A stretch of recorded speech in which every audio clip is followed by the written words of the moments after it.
Black Lightning Season 4, the final season. This will be the spoiler review. I have my review up on my blog, soundedbettermyhead.com. Might be a couple small spoilers on there, nothing too crazy. Ended up giving this season a 2.5 out of 5. It wasn't a bad season. It just, I don't know, just never clicked for me. I feel like the grade's a little low, but the season just never quite clicked. It had some moments where it looked like it was going to turn things around, but by then it was pretty much over. Black Lightning was one of the few Arrowverse shows to be able to pretty much go unscathed last season with the COVID. They got all their episodes done and released. Production wasn't affected by any of the shutdowns like any of the other shows. So they were in pretty good shape going into this season, and then they found out it was going to be the final season. And then also China Anne McClain, who plays Jennifer Pierce, Lightning, decided that this was going to be her last season regardless, and then also decided basically that she would only appear in a couple episodes. So the show had to wrap up, loose ends from previous seasons, take care of this new season, find a way to work around one of their main stars not being on the show. And on top of that, they decided to throw in a backdoor pilot for a potential Painkiller spinoff. And they really didn't know how many episodes they were going to have until they were already in production. And it ended up only being 13, which is the shortest season since season 1. So they basically had a lot on their plate, and they said it was a mixed bag of how they dealt with it. First of all, I thought last season seemed like it ended pretty well. Like everything kind of ended on a high note. I mean, some bad stuff happened, but they kind of came in this season on a pretty big downer. Like Jefferson was, just a mess dealing with Henderson's loss and everything else that had happened. You had the happy couple of Grace and Thunder, but now Grace is in a coma the first half of the season. Lightning doesn't seem to want to listen to anybody. She keeps going up almost in space and messing herself up. Lynn's not quite on the drugs again, but now she's giving herself powers. It's like, is that an addiction or not? Everyone starts in a bad place and they all are arguing. I know it's decent storytelling, you gotta have conflict, but it's kind of uncomfortable to watch because it feels like such a tight-knit family, and to see them at each other's throats, it's kind of rough. And then we're seeing that once again, Tobias Whale, who's been the main villain essentially since season 1, or he's at least been in the background, is the main villain again. And it is what it is, but you kind of want to see something a little more fresh.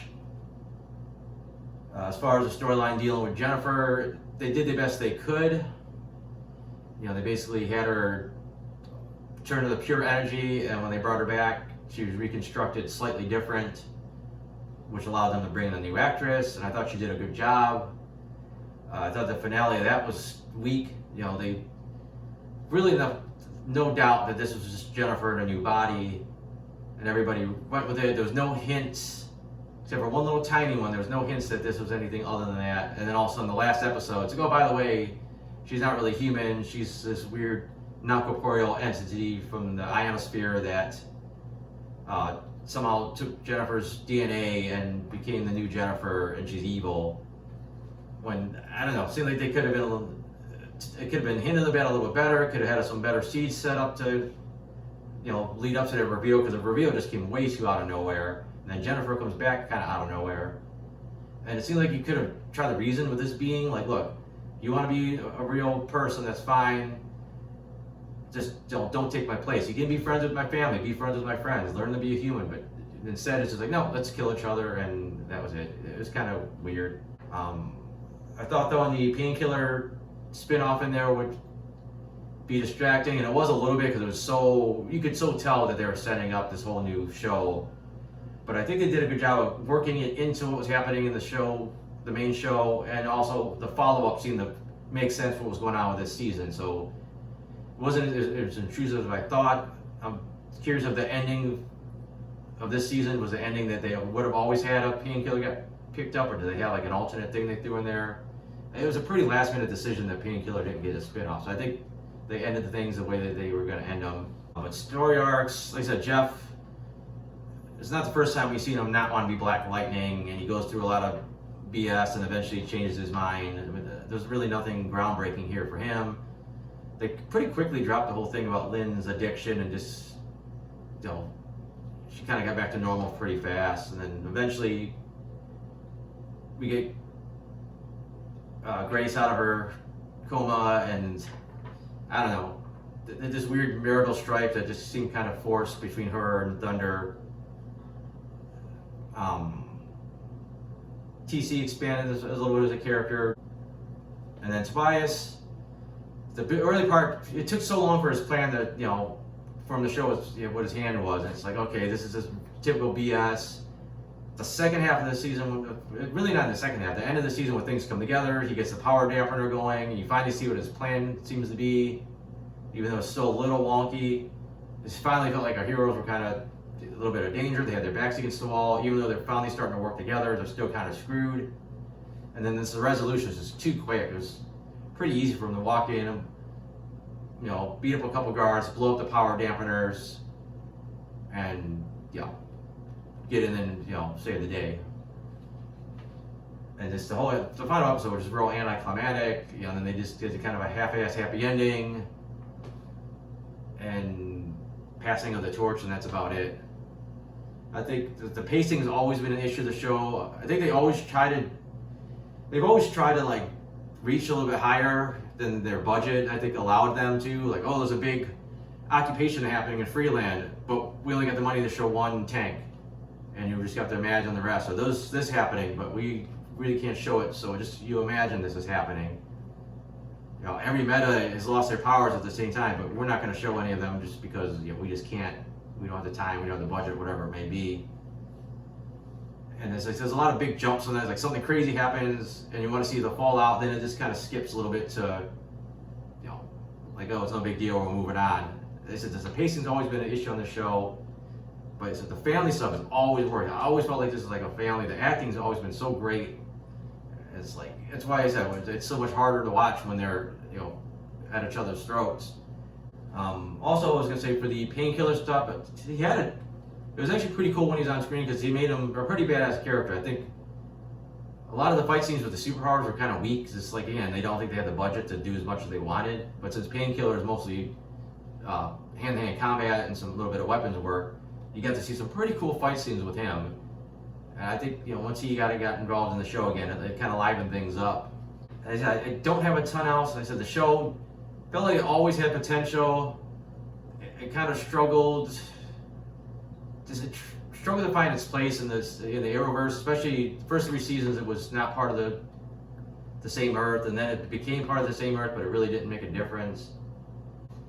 And now I think I'll go through some of my notes here for the different episodes. I was worried. First episode, we seen Jefferson talking to the ghost or the memory of his dad. I was worried we were gonna see that all season, him arguing with this invisible character. But luckily, it was just the first episode and the last episode, so that was cool. They added some weird twists. I don't remember this before, that Black Lightning could zap you in the right part of your head and make you forget what just happened. They had this big thing about these new guns, these DEGs. Are supposed to be these super powerful guns that could take out metahumans. They end up not really being that big of a match for our heroes, and even then, they really didn't come close to killing anybody. They got hurt a little bit and they just kind of ran off. So they never felt like the threat that they made them out to be. Again, maybe they would have showed other matters getting taken out with them, it would have felt more dangerous. I know he was cutting security feeds and doing all that, but it seems like Gambi, when he's breaking in the place, is sort of with some kind of mask on, conceal his face a little bit instead of just kind of walking in and cutting the feeds. But apparently it worked. But every episode, I'm like, yeah, he's gonna get caught. And they did this a lot. I think it started in the 3rd episode. They did it a few times. They started with this crazy dream sequence to make you think something really bad happened, and it's like, no, it was just a dream. The first time was bad enough, but I think they did it 2 or 3 times. It got really repetitive, and you don't fall for it anymore. It's like, okay, he's not. Everyone's not dying right now. I did kind of like the bit where Lynn briefly had Lightning's powers. But I thought that was just kind of neat to see her using that, her daughter's powers. That the Lala stuff never quite went anywhere. Like, it seemed like that was gonna be kind of a bigger deal. Like, he's dealing with these other gangs, and then they just stuck him in concrete like the rest of half of the season.